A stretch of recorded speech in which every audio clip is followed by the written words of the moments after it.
So you want to carve your own lures, but you're not sure if a scroll saw is enough. You don't have the room or the money for a bandsaw. You want to put it on a desktop. Let's see, this is 1.5-inch pine Wen scroll saw with an 18.5 TPI blade.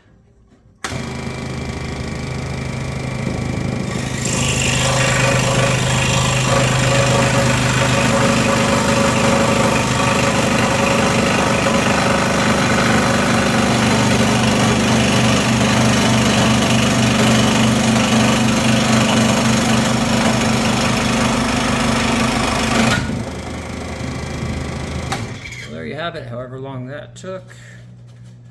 Cut 1/8 of an inch. Nice straight line, great for cutting curves. If you don't have the space for a bandsaw or the money, it'll do the job.